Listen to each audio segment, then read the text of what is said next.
Hola, Hola, bienvenidos un día más a La Deriva. historias de fracaso. ¿Con quién estamos hoy, Oscar? Pues con Villalobos. Bustos y... ¿Quién llega aquí? Jota. Jota. ¿Quién es Jota? ¿Quién es Jota? Buena pregunta, ¿quién es Jota? Bueno, Jota lo primero es tu amigo, Eso es muy bien. Sí. Óscar. Y luego, bueno, pues nada, Jota, por simplificar, es un... Bueno, hace años decía un chico, ya es un hombre, porque tengo 42 años, Hemos crecido. de Buitrago de Lozoya, que para mí es una característica que no puedo saltar nunca por alto, un pueblecito pequeño de la Sierra de Madrid, y yo lo único que resalto de mi vida que llama la atención es que puede ser que no sea baladí, bueno, que me quedé ciego. En el año 2012 perdí la vista y me quedé totalmente ciego. Y es cierto que yo cuando me quedo ciego me empeño en seguir siendo la misma persona, con muchos matices y muchas aristas, pero es cierto que todo coge mucha más fuerza, porque al hacer lo mismo que hacía antes o intentar hacer lo mismo que hacía antes, pero sin ver, pues todo llama mucho más la atención. Y tal vez eso es lo que me hace, tal vez eso es el factor diferencial que hace que esté yo aquí, yo creo. Así que, Y bueno, luego esa has es la pequeña definición. competido en los Juegos Olímpicos, ¿no?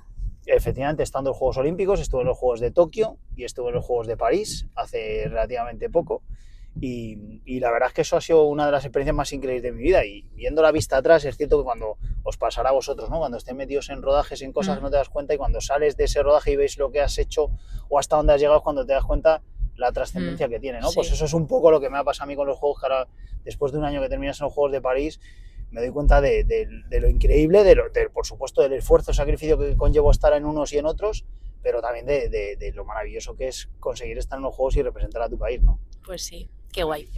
Vamos a poner aquí abajo el Instagram de Jota, Jota Bling Game, para que le sigáis, veáis lo que hace y veáis su trayectoria, porque no es pequeña, no es nada pequeña.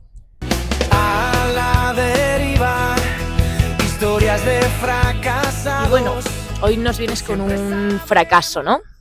Cuéntanos. Pues mira, hay un fracaso que es muy curioso, porque cuando yo me quedo ciego, yo supero la ceguera después de un proceso, ¿no? De un proceso largo, donde hay mucho dolor, donde pues hay que reinventar una nueva vida, donde, como os he dicho antes, para mí lo fundamental es seguir manteniendo esa esencia de Jota, que está basada en la amistad, en la familia, valores para mí fundamentales. Y cuando supero esa parte, de alguna manera, tanto yo como mi entorno, nos pensamos que a partir de ahí te rebotan las balas, ¿no? En el sentido de que, joder, has superado la ceguera, ostras, ya eso te da un background para decir, ostras, ya tienes una serie de herramientas que si has superado algo tan grave como la ceguera, pues a partir de ahora todo va a ser más sencillo. ¿La ceguera qué años tenías? 29 años. Entonces, ¿cuál es el fracaso? O por lo menos en ese momento, fracaso con mayúsculas. Ahora, con el paso del tiempo, uno se da cuenta que fue un aprendizaje. Cuando yo voy a los Juegos de Tokio en 2020, que se celebraron en 2021 por la famosa pandemia, bueno, yo llego allí con muchas posibilidades de estar en el podium, ¿no? ¿En qué competías, perdona? Triatlón. Estuvimos en Tokio, en los Juegos de Tokio 2020, que se celebraron en 2021, compitiendo en triatlón paralímpico, que así se denomina, y yo no era favorito, pero sí candidato al podium. La verdad es que hicimos una preparación brutal, un vínculo con mi guía en ese momento, Pedro Andújar, increíble, entrenamos lo que no está escrito, por suerte esos años los podía dedicar prácticamente en exclusiva a entrenar a saco, y la verdad es que uno, cuando pone su meta en el día D a la hora H, bueno, pues se juega muchas cosas, ¿no? Y diré que por el camino os digo que en ese momento subestimaba mucho la parte mental, ¿no? O sea, no tenía, o sea, el hecho de trabajar, gestionar tus emociones lo pasaba por alto, ¿no? Entonces yo entrenaba a saco, entrenaba para llegar el día D a la hora H en las mejores condiciones, con la mejor preparación, con los mejores tiempos, etcétera, y así llegamos, ¿no? Sí. Y bueno, pues cuando llegamos allí, como podéis imaginar, hablando de fracasos, pues las cosas no salen bien, ¿no? ¿Tú antes de todo esto, antes de quedarte ciego, ya competías, hacías deporte o esto no estaba en tu vida? Yo antes, o sea, yo siempre he sido una apasionada del deporte. A mí me gusta el deporte en todas sus disciplinas, como atleta, como practicante de deporte, como aficionado de televisión. He sido entrenador de fútbol de chavales también, a mí me ha encantado el deporte siempre. Y yo recuerdo desde bien joven que no era capaz de decir que no a ningún plan de deporte. Fuese de raqueta, fuese de deporte en equipo, fuese resistencia, y yo estaba en todos los planes superin. Y yo creo que esto me ayudó mucho cuando yo me quedo ciego y la doctora en el año 2012 me dice que no voy a volver a ver más. Yo tengo claro que el deporte me iba a ayudar. Y además tengo claro que el deporte me iba a ayudar aún no viendo, porque yo en mi cabeza tenía referentes de deportistas paralímpicos. Que por suerte en España, pues hay mucha difusión hay mucha, cada vez hay más y más que tiene que haber, ¿no? Hay mucha difusión del deporte paralímpico, entonces yo tenía imágenes en mi cabeza de deportistas ciegos corriendo, deportistas ciegos montando en bici, ningún deportista ciego en mi cabeza que hacía triatlón, porque Claro, esto es lo que ¿cuántos triatletas ciegos había en ese momento en España que hiciesen triatlón? Pues cero, patatero. ¿Tú qué porcentaje de ceguera tienes? Yo la total. Yo, si voy a por todo, voy a por todo. Yo me quedé totalmente ciego. Yo no veo absolutamente nada, ni poco ni mucho. Entonces, bueno, pues nada, pues yo empiezo a hacer triatlón y poco a poco voy creciendo, aparecen los juegos y cuando aparecen los juegos, pues cada día somos mejores, me rodeo un equipo acojonante y bueno, por suerte ya llegamos a ese momento, ese día de la leche con posibilidades. El día ya estaba jodido porque ese día en Tokio, si tenéis la oportunidad de ir a Tokio en verano, decir que no, porque es el puñetero infierno. Pues no sé si había 85% de humedad, 35-36 grados, una sensación térmica de 40 y tantos. O sea, la típica situación en Madrid que te dicen, oye, no salgáis a la calle hoy porque esto... pues Ola de calor, sí. Pero ola de calor, top. Entonces, con esa situación que te dicen, no hagas deporte, pues ese día nosotros teníamos que correr a 200%. Bueno, pues nada, llega el momento de la salida del agua, además el agua nos habían cancelado la natación, la familiarización de la natación, porque el agua en Tokio tenía mercurio, bueno, una serie de cosas que lo hicieron aún todo más complicado. El agua estaba hirviendo, os juro que metía los pies en el agua y era como estar en una bañera. Increíble, brutal. Os cuento todo esto porque eso que hizo que yo soy un deportista que con temperaturas muy altas no rindo muy bien, y todo eso hizo que mi rendimiento fuese de más a menos. Empecé nadando muy bien, en la bici mantuvimos nuestra plaza, saltamos a correr luchando por los puestos de cabeza, estábamos segundos, terceros, el primero se había ido y de repente yo salgo a correr y digo, la maquinaria, algo pasa aquí, un sabor a sangre en la boca brutal. Y eso, además de eso, se une que mi guía me dice que nos han puesto una sanción y tenemos que parar 10 segundos por una penalización. ¿Por qué? Pues por una cosa súper técnica que no nos habían sancionado nunca, y que es que, pensar que yo hago las 3 disciplinas con mi guía, ¿no? Entonces yo sigo las indicaciones de mi guía. En ese momento llegamos a la transición 2, que es cuando tú tienes que dejar la bici y saltar a correr. Yo voy a enganchar la bici porque ya bajamos con la bici en paralelo a agarrar el sillín, y hay un momento que mi guía me dice, suelta la bici, me da una indicación. Ya, suelto la bici, yo me quedo parado, me quito el casco y me quedo con el casco en la mano en esta posición. ¿Qué pasa? Hay unas décimas de segundo en la que yo me suelto de la mano, me quito el casco, pero la bici sigue en movimiento hasta que mi guía la pone en el rack. Y con la norma en la mano dice que hasta que la bici no esté totalmente parada, no puedes soltar la mano. No te puedes quitar el casco. Hostia. Entonces, claro, pues ahí justo había un juez, que luego ya aquí si quieres pues, podemos entrar en... ¿Más tiquismiquis o menos tiquismiquis? No, más tiquismiquis no, con conspiración. No, porque había el juez era japonés, no sé cuántos, tal, me estaba jugando el podium con un japonés. Bueno, pero esos son gilipolleces porque ahí yo creo que no había nada de eso, ¿no?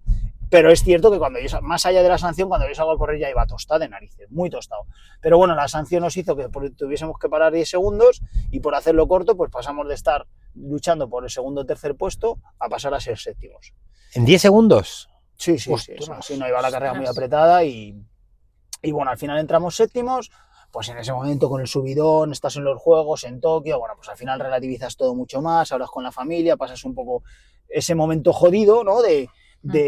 Ostras, no han salido las cosas bien, rápidamente llegas a la Villa Olímpica, que yo la verdad es que es un jolgorio, mola mucho, tal cual, y bueno, volvemos a España con las ganas de ver a Gloria, a mi mujer, a mi hijo que tenía 2 meses, a Roque, pues un montón de cosas, un montón de estímulos positivos, ¿no? Que hacen que llegues, estés un poco en la nube, pero de repente hay un día que me levanto y digo, ostras, salgo a entrenar, voy con mi grupo de entrenar porque teníamos el Campeonato de Europa a los 15 días, y de repente, yo lo cuento de esta manera porque es que fue como os lo voy a contar, y digo, joder, de repente en Madrid hay una pandemia de gilipollas.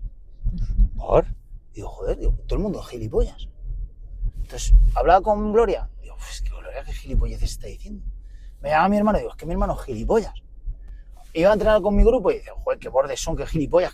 Y todo el mundo era gilipollas para mí. ¿Sabéis quién era el único gilipollas, no? Ostras. Yo. Entonces, ¿qué pasa? Que ¿Pero pues, porque venías quemado de aquello? Porque vine con una frustración que no estaba digiriendo. Ostras. Claro, o sea, tú fíjate el fracaso que había sido, poniendo la palabra ya en mayúsculas, el fracaso que había sido para mí, el preparar una prueba donde yo, o sea, me había ganado gente que ni me había olido. Sí. O sea, ni me habría olido, o sea, no Por habían sido 10 rivales. segundos. Bueno, por 10 segundos y por el tostado que llevaba del calor, no vamos a echárselo todos los 10 segundos. Pero sobre todo, yo en ese momento me había puesto, valga para mí también, una venda, había dicho, no, venga, va, no sé cuántos, estoy en unos juegos, tal cual, pero la realidad es que tenía que gestionar la frustración que era no haber conseguido el objetivo que yo quería conseguir, que era estar en un podium o por lo menos tener el rendimiento para el que había estado entrenando. Entonces, yo llegué a casa y eso lo pasé por alto. Entonces yo además lo pasé por alto porque tenía que seguir entrenando porque tenía un campeonato de Europa a los 15 días. Llegamos al campeonato de Europa que yo además de repente el triatlón había sido algo que para mí me había dado la vida y de repente era algo que no quería ni oír hablar de triatlón. Y yo me levantaba y me digo, si yo no quiero ir a entrenar, pues si no quiero que me piquen las pies, yo no quiero esto. Entonces, ¿qué pasa? Que en ese momento estaba totalmente perdido. Claro. Y además lo intentaba racionalizar diciendo, ostras, tío, si tú has superado la ceguera, ¿cómo te va a hacer daño esto? Claro. Esto no te puede hacer daño. Entonces, aquí aplico una frase que sirve para la bolsa, que es rentabilidades pasadas no aseguran rentabilidades futuras. Pues esto es igual. Que tú hayas superado algo en tu vida no te asegura que a partir de ese momento te vayan a rebotar las balas, ¿no? Porque la vida es un aprendizaje constante, continuo, total, y que tienes que estar todo el rato fuera de la zona de confort, porque es la manera de crecer, ¿no? Wow. Entonces, ¿qué pasa? Que en ese momento dices, ostras, ¿y qué hago yo ahora? Y además me pasa, si lo que me da la vida ahora me no la me gusta. No, encima no me gusta, me la quita. Y entonces empecé a usar herramientas que en su momento, cuando me perdí la vista, pues me habían ayudado. Pequeños tips, pues yo que sé, ir a comer una hamburguesa donde te gusta para salir un poco de tal, pero eso seguía sin conectar. La gente a mi alrededor me quería ayudar, pero para mí no era manera de ayudar, porque como que me intentaban hacer, no, ahora vas al mundial y ganas el mundial porque lo llevas dentro. Y digo, pero voy a ganar el mundial si yo no quiero hacer triatlón. Sí. ¿Cómo voy a entrenar? O sea, ¿cómo va a ser un mundial que sigue siendo de nivel de la de Dios? Tienes que entrenar, evidentemente, si no quiero entrenar. Entonces era un conflicto en mi cabeza que no sabía digerir. Y cuando doy las charlas en las empresas, digo, bueno, ¿qué hace uno cuando está perdido, al borde de la depresión, no encuentra qué es lo que hace? ¿El qué? Y yo lanzo la pregunta, ¿no? ¿Qué haríais vosotros? Pues, ¿qué haría? O sea, yo en mi caso, que también he pasado como momentos así un poco depres, de hecho he conectado mucho con algo que tú has dicho, que es como que la gente te intenta animar y casi que, o en mi caso, como que muchas veces te intentan decir cosas buenas que hay en tu vida y todavía te sientes peor porque dices que sobre el papel lo sé, el problema es que no me hace sentir nada. Eso es. Entonces yo cuando llega este momento la gente dice ese tipo de cosas, digo, no, hombre, no, lo que hay que hacer es darse a las drogas y al alcohol, joder. Entonces esto siempre matizo que por supuesto es una broma, y lo que hice en ese momento fue acudir a los servicios de un profesional, de un psicólogo. Eso es. Y entonces en ese momento, por eso os he dicho antes que... Pero nadie de tu entorno te dijo, tienes que ir a... No, porque el problema es que tú lo que necesitas en ese momento, y yo insisto mucho siempre, es una voz comprensiva. Okay. Que simplemente te digan, es normal. Y lo que te pasa es normal. Okay. Y es normal que estés mal, y es normal que te dé rabia, y es lógico y normal todo lo que te está pasando y tienes todo el derecho del mundo. Y en cambio, por lo general, lo que hacemos, y terminar con la frase de cualquier cosa que necesites, yo voy a estar a tu lado. Para mí esa frase es brutal. Cuando alguien que está a tu lado te mira a los ojos y te dice, pase lo que pase, no te voy a fallar, para mí eso es... No, vamos, ya está. No te sostiene. Te sostiene. Entonces, ¿qué pasa? Que yo en ese momento necesitaba comprensión y al contrario de lo que necesitaba, pues lo que la gente me decía, no, joder, pues ahora pues entrena, que lo que te va a sacar del agujero es ganar una medalla o ganar a los que te han ganado en los juegos en el mundial que era en Abu Dhabi en ese momento, o sea, una serie de cosas que, claro, si es que yo lo único que quería era que alguien me dijese que lo que estaba viviendo era normal. Y ese proceso de frustración, de rabia, de fracaso, de gestión del fracaso, era totalmente lógico y totalmente normal. Y encontré en la psicología deportiva, que aunque pongamos el apellido de deportiva, no dejar ser psicología, porque aunque estés tratando al deportista, estás tratando a la persona. A la persona también, claro. Entonces, bueno, pues ahí empezamos a trabajar y a gestionar emociones, que por eso os he dicho antes el hecho de, oye, es que hasta ese momento pensaba que estaba trabajando bien mis emociones, pero no era así, ¿no? Y bueno, pues aprendí a hablarme, a tener un diálogo conmigo correcto, a aprender y a gestionar que todas las emociones son necesarias, que cuando estás contento por supuesto hay que disfrutar, pero cuando estás triste también hay que vivir ese momento de tristeza, hay que vivir el permitírselo. Permitírselo, hay que gestionar ese momento de frustración y hablarte con cariño, entender que la frustración es lógica, entender el fracaso como una manera de crecer, ser parte del proceso, no ver el proceso desde fuera. Entonces ese tipo de cosas me ayudaron en el segundo ciclo a París, y ya gestionando mucho más, que además ha sido una etapa mucho más difícil en cuanto a tiempo, ya Roque era más mayor, nació Lucas, mi segundo hijo, ya tenía menos tiempo, pero a pesar de todo eso, que mi situación fuese más complicada para entrenar y iba a hacer mucho más estresantes, he sido capaz en el segundo ciclo a los Juegos de París de gestionar mucho mejor mis emociones, de disfrutar cada momento, de darle la importancia que tiene a cada gesto, a cada momento. Yo recuerdo un momento muy bonito con Lucas, que estamos entrenando en Lanzarote. Lucas es el mediano. Okay. El mediano. Porque luego vino Yago. Entonces lo que pasa es que Yago ya ha venido cuando su padre estaba ya de vuelta del triatlón. Entonces estamos entrenando en Lanzarote a saco, que Lanzarote es un sitio brutal para entrenar triatlón, y en Sandwich, y estaba ahí haciendo series en la piscina como un animal, no sé qué, con la sangre en la boca, y venga, 10 segundos, va, salta, tal. Y de repente en un descanso que no tenía yo casi ni aire en el cuerpo, escuché a Lucas que decía con una lengua de trapo, vamos papi, ¿no? De lejos, ¿no? Entonces, ser capaz de esa foto, tenerla en cuenta y que se tenga en la cabeza, y en ese momento salir a la siguiente serie sintiéndote un afortunado porque eres capaz de abrazar el momento, ¿no? De lo que constantemente nos están diciendo todo el mundo, y que lo que importa es el ahora, ¿no? Sí. Pues yo creo que ese ha sido el mejor aprendizaje del segundo ciclo a París. ¿Cuánto tiempo estuviste en ese impasse de frustración de la pandemia de gilipollas? Pues estuve, mira, me acuerdo que era el mes de septiembre, septiembre y octubre fueron bastante agujeros negros, y luego en noviembre, a finales de octubre, hablé con la psicóloga, me dijo que no podíamos empezar a trabajar porque lo que me tenía que recetar era que desconectase del triatlón, y luego pasó algo que al final las cosas no pasan por casualidad. Tenía que correr el mundial, entonces bueno, el mundial me dijo que no me podía beber mucho, que siguiese entrenando, me dio un par de tips, pero dio la puñetera casualidad que cuando llegó la hora de viajar al mundial, me hago la prueba del PCR y doy positivo, y no me dejan viajar, entonces me quedo sin mundial. ¡Ostras! ¿No lo pudiste hacer? No pude correr el mundial, entonces en ese momento, pues nada, todo se dio por algo. Entonces, cerrojazo. Tuviste que dejarlo voluntariamente, o sea... Pero casi en ese momento, casi cuando ya a mí me dicen que además me dio el coronavirus fuerte, hay un estomacal muy mal y tal, cuando ya dije no voy, casi fue como un alivio. Digo, vale, pues ya check, y ya me pongo a construir la siguiente J2.0, ¿no? Y necesitabas parar. Necesitaba parar. De hecho, lo que me dijo la psicóloga, si te pudiese recetar algo, te recetaría dejar de entrenar.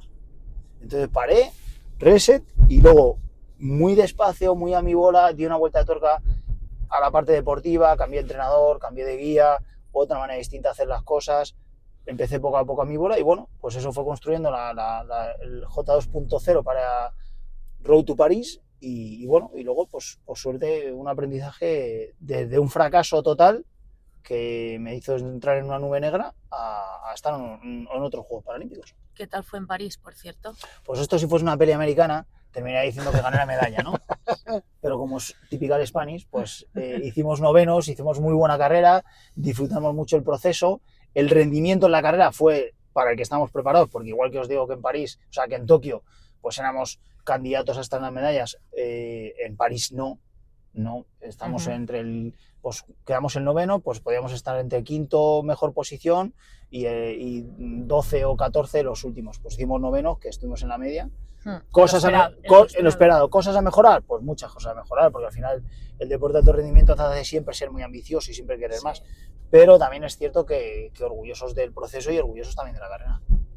Qué bien. Yo tengo preguntas que son, sé que la bicicleta vas en dúo, en tándem, sí. En tándem, corriendo vas agarrado de la cuerda, justo. Y nadando.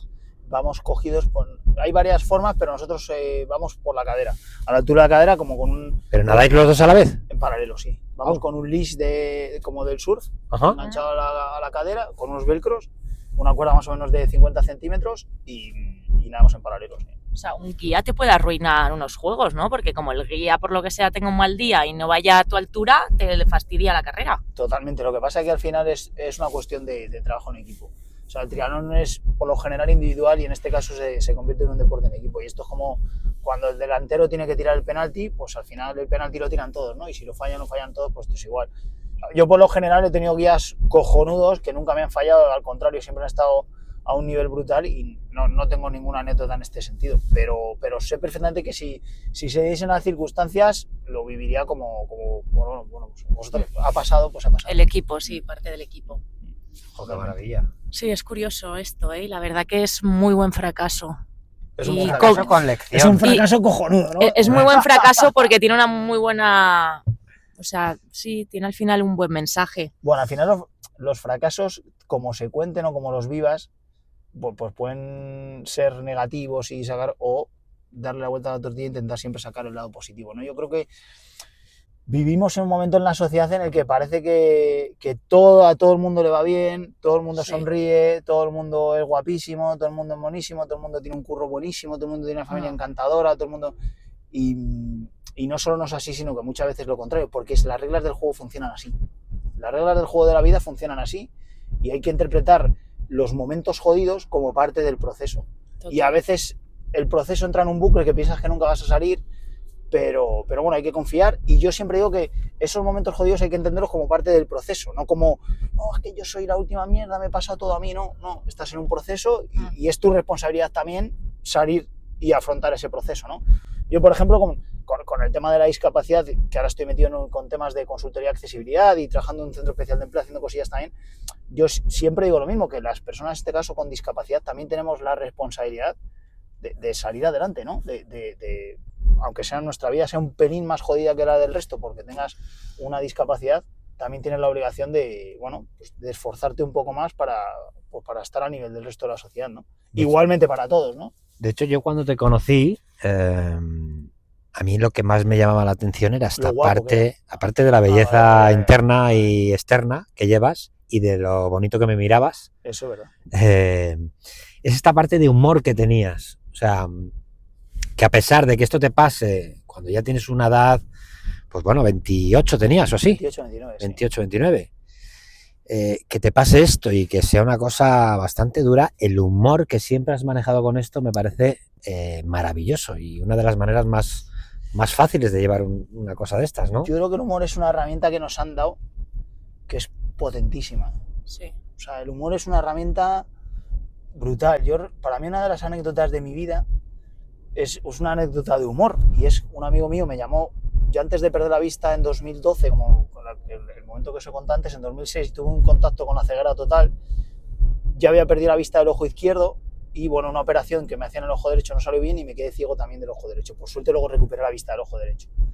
Y estando jodido, muy jodido, me llamó un amigo mío y estaba ingresado en el hospital en Barcelona y entonces me dijo, Josito, ¿qué tal estás? Digo, tío, pues estoy muy mal. Dice, ¿por qué? Digo, pues no veo nada, los médicos no me dicen tal. Y entonces me vuelve a preguntar otra vez que qué tal estoy. Y digo, pues no se entera. Digo, tío, estoy muy mal. Dice, y me vuelve a preguntar otra vez, ¿pero dónde estás? Digo, pero ya me estaba sacando de quicio. Digo, tío, en el hospital en Barcelona. Dice, pues ¿sabes qué te digo? Digo, ¿qué? Dice, que si estuvieses en Ibiza, no ver sería una putada, pero estando en el hospital no te pierdes nada. Entonces, para mí es valentía en mayúsculas. O sea, porque hay que tener dos huevos para decir, le llamo a un tío que está hundido y les hago por la calle de en medio con esta broma. Sí. Que puede hundirte más, como tengas un poco de sentido del humor, claro, te levanta. Y al contrario, me empecé a reír, que mi familia algo me confesaba, dice, joder, de oftalmología, vamos a psiquiatría del tirón. Y fue algo que me ayudó mucho. Y a partir de ahí, evidentemente, detrás de eso hay explicación científica, fármacos y tal, que me hicieron recuperar la vista del ojo derecho. Pero me encanta pensar que gracias a esa broma de mi amigo José, pues empecé a sonreír y empecé a recuperar la vista también, ¿no? Y es que el humor tiene una potencia brutal. Y más cuando, por suerte no, por suerte tampoco, pero no todo el mundo tiene la oportunidad de cruzarse con alguien con discapacidad o alguien ciego en este caso. Entonces el humor es una manera muy buena, muy bonita de normalizar. Total. De hacer que todo sea más fácil tanto para ti como para la otra persona que a lo mejor no sabe, oye, cómo le hablo, cómo le miro, que no sé cuánto, si no me ve un pimiento, ¿sabes? Entonces, el humor es una herramienta brutal en cualquier circunstancia de la vida.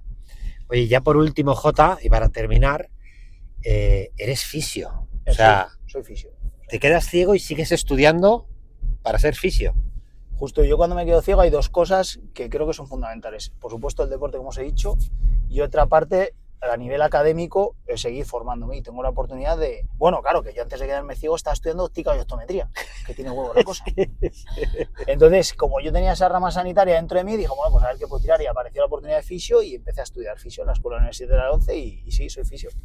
Porque, perdona, ¿cómo te quedaste ciego? Que yo no tengo ni idea. O sea, fue poco esperado, entiendo. Bueno, me diagnosticaron una enfermedad con 7 años, que no es una enfermedad grave. Es una enfermedad que de los 20 a los 30, digamos que afecta a los hombres más, pero nunca al extremo de perder la vista de manera total. Yo tengo brotes inflamatorios que se descontrolan mucho en ambos ojos. Primero hacen que esos brotes inflamatorios produzcan daños y pierda la vista del ojo izquierdo en 2006, y luego eso mismo que pasó en el ojo izquierdo pasó en el ojo derecho, se fue complicando y acabé perdiendo la vista en 2012 del ojo derecho. Es cierto que la primera operación que me hacen donde yo fundo a negro es para mejorar la vista. O sea, yo entro al quirófano pensando en que no solo no va a salir mal, sino que voy a recuperar un poquito de vista y va a mejorar mi estado del ojo. Y, bueno, todo sale mal y yo entro viendo y salgo ya sin ver.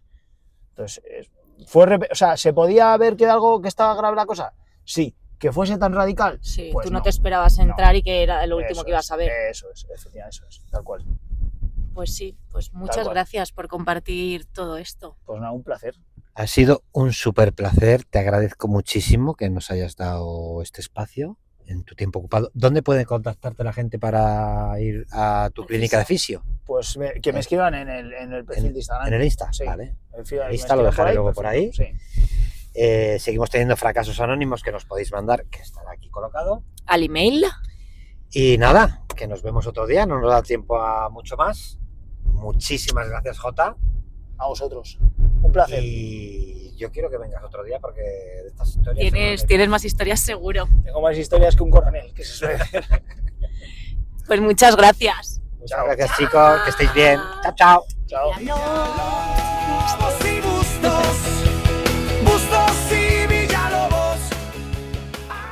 Una mañana que casi agradezco tener mañanas libres, ¿sabes? Ahora tendrás mucho lío también con la familia numerosa. Sí, bueno, el pequeñito ya más o menos le metemos el rollo y los dos mayores van al cole, entonces la mañana se quedan un poquito más tarde. Pero bueno, que hay que estar ahí. Bueno, ¿sabes qué historia, qué fracaso contarnos? ¿O le quieres dar una vuelta? Pues no, la verdad, o sea, tengo varios fracasos, la verdad. O sea, porque... Elige uno y si sobra tiempo te decimos, vete con otro, ¿no? Venga, vale, os voy a contar como... Vamos primero a hacer la intro, ¿no? Venga, vale, dale.